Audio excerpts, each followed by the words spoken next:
예수님께서 죽은 나사로를 살리시는데 거듭 말씀을 드리지만 예수님께서 살리신 나사로를 살리셨다, 이 결론만 보면 안 됩니다. 하나님의 일은 항상 결론만 보면 안 돼요. 결론이야 언제나 궁극적으로 승리하는 건데 어떻게 살리셨는가, 어떻게 승리하셨는가. 그래서 하나님께서 하시는 그 과정을 면밀히 봐야 돼요. 면밀히란 말은 자세하게, 세세하게 봐야 된다. 그냥 대충 보면 몰라요. 그러니까 지금 하나님께서 왜 성경에 이 과정을 이렇게 세밀하게 기록하셨는가? 우리가 그냥 요한복음 11장 그러면 나사로를 살리신 것이다. 그럼 1분, 2분이면 다 읽어요. 근데 그게 중요한 게 아니고 그 과정 속에서 하나님이 성경의 기자를 통해서 우리에게 의도하신 바가 뭐냐. 자, 이제 예수님이 나사로를 살리러 가십니다. 어제 아침에는 사람들을 보시면서 굉장히 슬퍼하셨다 그랬어요. 예수님이 거기에 오신 것은 위로하러 오신 게 아니고 죽은 나사로를 살리러 오신 거죠. 그렇죠? 그러니까 우리는 그냥 위로 차원에서만 봤는데 그게 아니라 예수님이 오신 것은 살리러 오신 거다. 그러니까 마르다도 마리아도 그 주변에 있는 유대인들도 그 자체를 모르는 거예요. 그러니까 안 된다, 못한다, 이미 죽은 지 나흘이 되었다 이런 얘기 하잖아요. 그런데 그럼에도 불구하고 예수님이 제자들을 데리고 가요. 그리고 마르다와 마리아가 물론 약간의 다소의 유대인들도 함께 갔겠죠. 그리고 그 앞에 가셔서 하시는 말씀이 있어요. 38이에 예수께서 다시 속으로 어떻게 여기셨어요? 통분히. 그 통분히 여긴 것은 나사로 때문에 슬퍼하신 게 아니에요. 사람들의 불신앙 때문에 예수님이 마음이 이렇게 통분히 여기신 겁니다. 그리고 무덤에 가시니 무덤이 굴이라 돌로 막았다. 거기 줄봅시다. 이 이스라엘 백성들의 무덤은 우리의 무덤을 연상하시면 안 됩니다. 우리는 매장형이에요. 매장. 이렇게 땅을 파고 이렇게 묻는 것을 매장형. 그 국가마다, 나라마다, 문화마다 장례 문화, 장례 전통이 다르고 돌로 쌓는 거 아니면 이게 돌 큰 이런 굴이죠, 굴. 굴이 이렇게 많이 있겠습니까? 그러니까 이게 굴에다가, 특별한 경우는 굴에다가 시체를 놓고, 그것도 평토장이에요. 그냥 이렇게 돌 위에 올려놓는 거예요. 그리고 무덤을 막아요. 그러니까 이 나사로도 그런 거예요. 여기 보니까 굴이라 돌로 막았더라 그랬잖아요. 그 돌은 여인들은 못 옮겨요. 마르다, 마리아가 따라갔지만 그 못 옮깁니다. 이렇게 큰 굴에다가 무거운 돌을 딱 막아놓는 거예요. 그러니까 그 앞에 딱 가셔서 예수님이 제자들에게 제일 먼저 하신 말씀이 나사로에 나오라 그렇게 말씀하지 않았어요. 그 과정을 잘 보시라니까요. 예수님이 딱 쓰셔서 굴 앞에 딱 쓰셔서는 돌을 옮겨 놓으라 그래요. 마르다가 하겠습니까? 마리아가 하겠습니까? 여인들이 그거 어떻게 무거운 걸 옮겨놔요? 제자들이 했겠죠. 예수님이 힘이 없으셔서 그랬을까요? 예수님이 말씀하시면 굴을 막았든 안 막았든 명령하시면 나사로 나오는 거죠. 그런데 예수님이 왜 무덤을 막았던 돌을 옮겨 놓으라고 말씀하셨는가? 여기 여러 가지 의미가 있어요. 그 중에 하나가 뭐냐면 지금 돌이라고 하는 것은 뭘 상징하는 거예요? 절망이잖아요, 절망. 그러니까 장례의 맨 마지막이 돌을 딱 막는 거예요. 그렇죠? 시체를 넣고 모든 거 그 안에 향품 다 넣고 그 다음에 돌을 딱 막으면 끝이잖아요. 그렇죠? 우리는 매장형일 때 보면 시체를 땅에다 묻고 그 다음에 흙을 딱 덮잖아요. 그리고 위에 이렇게 봉을 씌우잖아요. 그러면 봉을 씌운 거랑 똑같은 거예요. 우리로 하면 이 봉을 씌운 거랑 똑같아요. 그러면 장례가 끝났다는 얘기거든요. 근데 더 이상 여기는 기대할 게 없다 그런 거 아닙니까? 그러니까 돌을 막았다는 것은 그 절망의 끝이에요. 끝이다 그런 얘기입니다. 장례가 끝났습니다. 이미 이 사람은 이제 뭐 다 끝났습니다. 그런 얘기예요. 근데 돌을 옮겨 놓으라 그 말은 가능성이 있다 그 얘기입니다. 아멘. 예수님께서 하시는 말씀에는 예수님이 말씀하실 때는요 괜히 하시는 말씀이 아니에요. 돌을 옮겨 놔. 이 말은 가능성이 있어 그런 얘기입니다. 그러니까 제자들이 돌을 딱 옮겨 놔요. 그걸 보신 거예요. 그거를. 여러분 마르다나 마리아가 돌을 옮겨 놓을 수는 있어요. 힘들기는 하지만 제자들도 돌을 옮겨 놓을 수 있어요. 그러나 죽은 나사로를 어떻게 살립니까? 그러니까 여기서 잘 보셔야 돼요. 우리가 죽은 나사로를 살리시는 것은 누가 할 일이에요? 예수님이 하실 일이에요. 돌을 옮겨 놓는 것은 누가 할 일이에요? 우리가 할 일인 거예요. 아멘. 요한복음 2장에도 나오잖아요. 가나 혼인잔치 집에 갔는데 포도주가 떨어졌어요. 그 포도주를 다시 물을 갖다가 포도주로 만드는 것은 아무도 할 수가 없어요. 그런데 예수님이 뭐라 그랬냐면 한번 보세요. 이런 말씀을 우리가 잘 보셔야 되는 거예요. 우리가 기도만 막 하지 말고 하나님이 뭐라고 말씀하시는가를 들어야 됩니다. 요한복음 2장 보세요. 2장 7절. 예수께서 저희에게 이르시되 항아리에 물을 채우라. 그렇죠. 항아리에 물을 채운 것은 누가 할 일이에요? 하인들이 할 일이에요. 네, 하인들이 물로 포도주를 만들 수는 없어요. 그러나 예수님 명령대로 갖다가 항아리에 물은 불 수 있단 말이에요. 제자들이나 마리아나 마르다가 죽은 나사로를 살릴 수는 없습니다. 그러나 뭐는 할 수 있어요? 돌은 옮겨놓을 수 있는 거예요. 아멘. 또 그런 것 성경에 뭐 얼마든지 찾을 수 있습니다. 그러니까 하나님의 역할이 있고 우리의 역할이 있는 거예요. 우리가 그냥 감나무 아래 앉아가지고 감이 떨어지기를 바라는 것은 매우 어리석은 사람입니다. 네, 올라가야 돼요. 하나님이 감나무를 보여주셨으면 감나무 올라가서 따야 됩니다. 하나님이 따서 우리 입에 먹여주시지 않아요. 출애굽기 14장에 보면 홍해 앞에 서잖아요. 이스라엘 백성들이 애굽에서 나왔어요. 홍해 앞에 섰어요. 일주일 만에 애굽 왕의 마음이 변심이 됐어요. 그래서 병거들을 끌고 다시 이스라엘 백성들을 추격을 합니다. 모세가 그걸 알았어요. 뒤로 다시 돌아갈 수가 없습니다. 그러면 애굽의 군대에서 다 죽어요. 앞으로 가면 홍해입니다.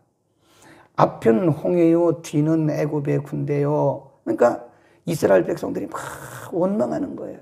이러려고 우리를 이끌어냈냐? 차라리 우리가 애굽에서 노예 생활하는 게 낫지 왜 우리가 여기서 홍해에 빠져 죽냐? 아주 원망하고 불평하고 막 그럽니다. 이게 인간의 모습이에요. 그런 상황 속에 하나님의 음성을 들어야 됩니다. 하나님 뭘 하라고 내게 뭘 하라고 말씀하신가를 들어야 되는데 이스라엘 백성들은 영적인 무지에 맹인이에요. 그렇다고 해서 지도자인 모세까지 흔들리면 안 됩니다. 리더십은 그게 다른 거예요. 리더십은 일반인들이 아무리 그래도 리더십은 흔들리면 안 돼요. 리더십은 무릎 꿇고 하나님 앞에 엎드려 기도해야 돼요. 하나님 어떻게 해야 됩니까? 근데 하나님 말씀하셨어요. 모세야, 내 손에 있는 것이 뭐냐? 지팡이입니다.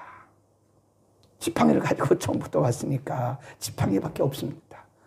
인간적으로 보세요. 지팡이가 무슨 일을 할 수 있겠습니까? 지팡이가 무슨 일을 할 수 있겠어요? 그런데 14장 17절에 보면 예수님께서 하나님 뭐라고 말씀하시느냐? 내 손에 있는 지팡이를 들어라. 그리고 홍해를 향해서 들어라. 그냥 너는 들기만 하라는 거예요. 아멘. 모세가 홍해를 어떻게 가릅니까? 못 가르잖아요. 그러나 지팡이는 들 수 있단 말이에요. 이해하시겠어요? 그러니까 하인들이 물이 포도주가 되게 할 수는 없어요. 그러나 물은 갖다 불 수 있단 말이에요. 예수님의 제자들이나 또 마르다나 마리아가 그 무덤을 막은 돌을 옮겨놓을 수는 있어요. 죽은 나사로는 살릴 수는 없어요. 다시 말하면 제자들이나 마르다가 마리아가 죽은 나사로를 살릴 수는 없지만 그 무덤을 막은 돌을 옮겨놓을 수는 있어요. 하인들이 물을 편해서 포도주가 되게 할 수는 없어요. 어떻게 사람이 물이 변해서 포도주가 되게 할 수 있습니까? 그러나 예수님 명령대로 물은 갖다 볼 수 있어요. 모세가 홍해를 갈라지게 못합니다. 그러나 하나님 명령하신 대로 지팡이를 들을 수는 있어요. 그거 왜 못합니까?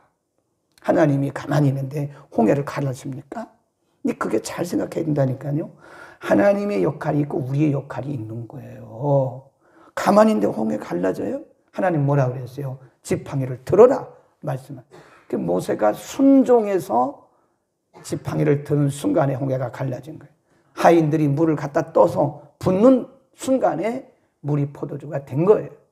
돌을 옮겨 놓는 순간에 기적은 시작이 된 겁니다. 아멘. 오늘 이 말씀을 잘 새기시기를 바랍니다.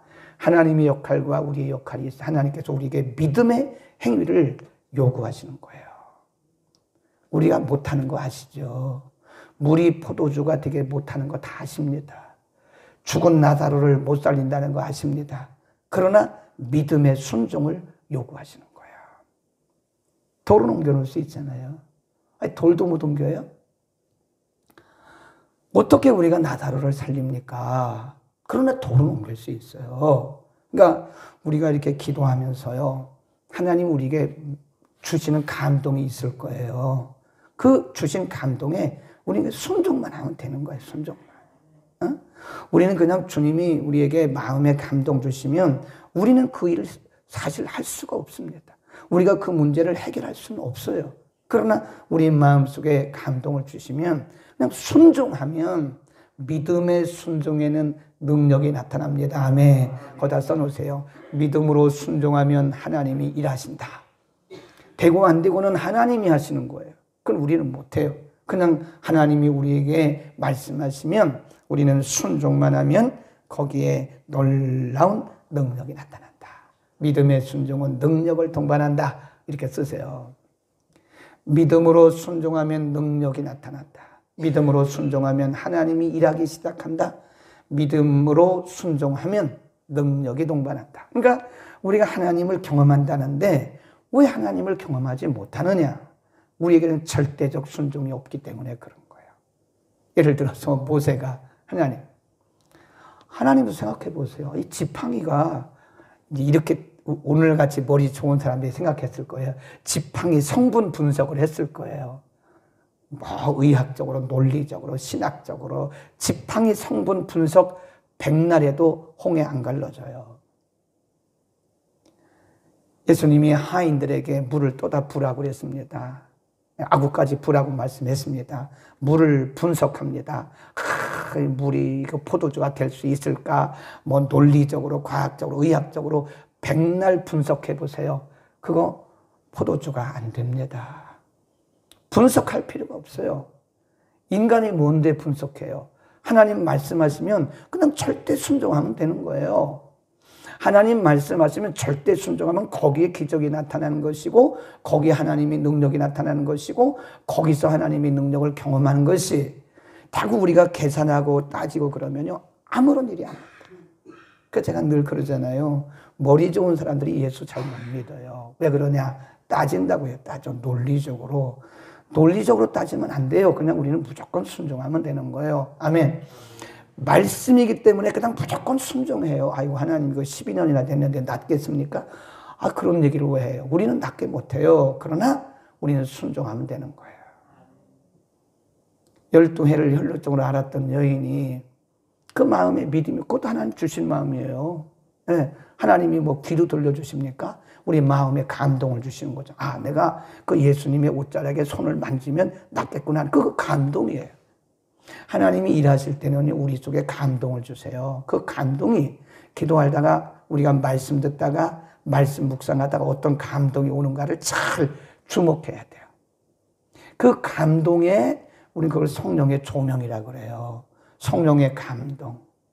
우리가 살고 있는 이 성령 시대는요, 말씀을 통해서 우리에게 감동을 주십니다. 막 귀로 듣게 하시는 건 위험해요. 그러니까 우리 속에 감동이 오면, 그러니까 여러분 어디 가서 이렇게 얘기할 때 그렇게 얘기하셔야 돼요. 표현을 잘못하면 우리가 신비주의로 여길 수 있어요. 그러니까 감동이 왔다 이렇게 말을 해야지 뭐 이렇게 막 말씀했다 이렇게 하면 사람들이 우리에게 조금 오해할 수도 있어요. 그러니까 우리가 남에게 오해받을 필요 없잖아요, 괜히. 그러니까 내가 기도하는데 감동이 왔어요, 이렇게 말하면 좋아요. 그러면 누가 봐도 신학적으로 성경적으로 틀림이 없어요.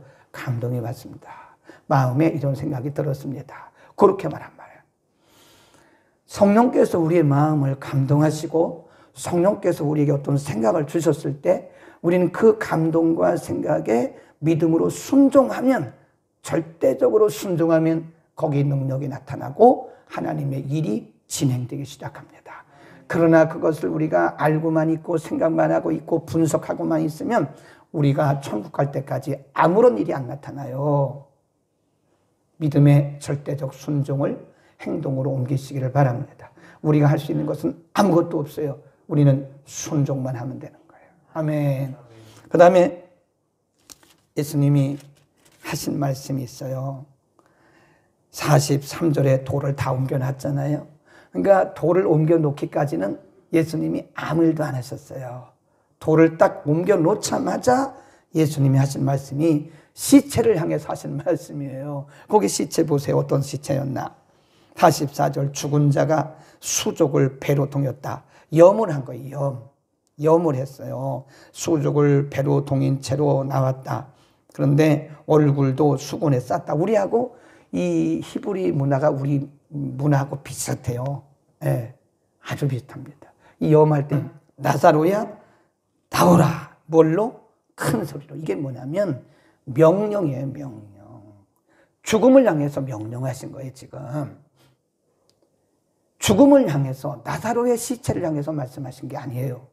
물론 나사로의 시체를 말씀했지만 그건 나사로의 시체라고 하는 것은 죽음을 상징하는 거예요. 그러니까 그 죽음을 향해서 예수님이 명령하시기를 나사로야 나오라. 이 말은 사망은 물러가고 생명이 들어가라, 그런 말씀이에요. 그러니까 사망아 물러가라, 그런 뜻입니다. 그러니까 이 나사로가 바로 벌떡 일어나잖아요. 예수님의 명령, 예수님이 안수하신 것도 아니고 예수님이 가서 명령하신, 사망을 향해서, 죽음을 향해서 크게 명령할, 생명은 떠나가, 생명은 들어가고 죽음은 떠나가라, 이 사망은 떠나가라, 그런 얘기예요. 이게 바로 예수님의 명령, 권세 있는 명령이라 써놓으세요. 거기다가 나사로야 나오라, 거기다가 권세 있는 명령. 그러니까 지금도 예수님의 이 권세 있는 명령이 유효합니다. 이 사람의 말은요, 이 다 유효기간이 있어요. 그래서 음식도 유효기간이 지나면 그거 먹으면 안 됩니다. 상해요, 상해. 제가 어제 기한이 있어요. 멀쩡한 것 같지만 다 폐기처분. 근데 하나님의 말씀은 유통기한이 없어요. 거기다 써놓으세요. 하나님의 말씀에는 유통기한이 없습니다. 하나님의 말씀은 영원합니다. 예수 그리스도의 능력도 유통기한이 없습니다. 믿기만 하면 되는 거예요. 믿기만 하면 돼요. 나사로야 나오라고 명령하실 때 죽었던 나사로, 염을 해가지고 온 몸을 다 쌌던 그 시체 나사로가 벌떡 일어나가지고요, 뭐라고 그래요? 풀어놓아 다니게 하라. 풀어놓아 다니게. 염했던 거 다 풀고, 얼마나 참 신기합니까? 냄새가 난다고 그랬어요. 4일이 돼가지고 시체 사람 썩으면 4일이면 냄새 나요. 지금 시체가 썩어가지고 4일이 돼가지고 냄새가 난다고 마리다가 말했잖아요. 그 냄새나고 썩어서 막 온몸에 물이 흐르고 온몸을 다 이렇게 쌌는데 그 시체가 살아나더라니까요. 뭐에? 유통기한이 없는 예수 그리스도의 명령에. 2000년 전에 말씀하셨던 그 예수님의 명령은 오늘도 유효하다는 사실을 믿기를 축원합니다. 그거를 믿고 순종할 때 오늘 우리는 하나님의 능력을 경험할 수 있는 거예요. 사람은 유통기한이 있어요. 그러니까 70이 되면 75세가 되면 다 은퇴하라 그러는 거예요. 음식은 하루 이틀 지나면 다 상합니다. 유통기한이 있습니다. 하나님의 말씀은 유통기한이 없어요. 오늘 다시 2000년 전에 그 말씀으로 다시 돌아가자고요. 우리가 오래 신앙생활 하다 보면요, 다 성해져서요. 그냥 맨날 읽는 말씀이니까 그 말씀인데 그거 유통기한 없습니다. 말씀. 옛날 읽은 말씀이나 지금 읽은 말씀이나 동일한 말씀인 거예요. 우리는 살아있는 말씀을 유통기한이 없는 예수 그리스도의 능력을, 예수 이름의 능력을 오늘도 경험할 수 있기를 축원합니다. 예수님이 말씀하시면 되는 거예요. 2000년 전에 그 예수님의 능력은 지금도 동일한 것입니다. 단 뭐가 달라진 거예요? 우리의 믿음이 유통기한이 되어가는 것 같아요. 우리의 믿음의 유통기한이 다 돼가는 것 같아요. 왜 믿음의 유통기한이 있습니까? 하나님의 능력은 유통기한이 없는데 우리의 믿음은 지금 유통기한이 다 돼간다고요. 40년 되면 믿음이 아주 떨어져요. 이상하다. 왜 그래요? 이게 날이 가면 갈수록 우리의 믿음이 더 강해져야 되는 거예요. 날이 가면 갈수록 우리의 믿음이 새로워져야 되는 거예요. 그래서 변화를 주라는 겁니다. 믿음의 변화를 주지 않으면 스스로 자기에게 믿음의 변화를 주지 아니하면 우리는 유통기한 같은 그런 음식같이 쓸모없는 냄새나는 성도가 되고 말아요. 변화를 주세요. 우리의 믿음의 변화를 주시고 우리가 날마다 새로워지지 않으면 우리는 그냥 그날이 아무런 의미 없어요. 그 무슨 믿음의 능력이 있습니까? 우리의 믿은 거 자랑하지 마세요. 변화돼야 돼요. 새로워져야 돼요. 기도하겠습니다. 거룩하신 우리 아버지, 오늘 예수님께서 하신 말씀, 돌을 옮겨 놓으라, 그리고 나사로야 나오라 라고 말씀하신 이 말씀 속에서 하나님의 말씀, 예수 그리스도의 말씀은 영원히 어제나 오늘이나 변함이 없음을 우리가 믿습니다. 우리가 돌을 옮겨 놓을 수는 있습니다. 우리가 죽은 나사로를 살릴 수는 없지만 돌을 옮기는 일은 할 수 있습니다. 우리가 홍해를 가를 수는 없지만 지팡이를 들어 홍해를 가르칠 수는 있습니다. 우리가 물이 변하여 포도주가 되게 할 수는 없지만 주님 말씀하신 대로 물을 채울 수는 있습니다. 거룩하신 아버지, 우리가 순종하지 못하고 말씀대로 살지 못하면서 환경 탓하는 우리들을 용서해 주옵소서. 하나님의 역할이 있고 우리의 역할이 있는데 우리의 역할은 믿음으로 순종하는 것입니다. 거룩하신 아버지, 우리에게 다시 한번 믿음의 변화, 새로운 믿음의 변화를 갖게 하여 주옵소서. 녹슬어버린, 어느 순간에 녹슬어버린 우리의 영성에 다시 한번 새로운 은혜가 임하게 하여 주옵소서. 녹슬어버린 우리의 믿음에 다시 한번 새로운 믿음을 입혀 주옵소서. 그래서 오늘도 살아계신 하나님을 경험하게 하옵소서. 이론으로 말로 경험하는 것이 아니라 우리의 순종을 통하여 하나님의 능력을 경험하게 하옵소서. 예수 그리스도의 이름으로 기도드립니다. 아멘.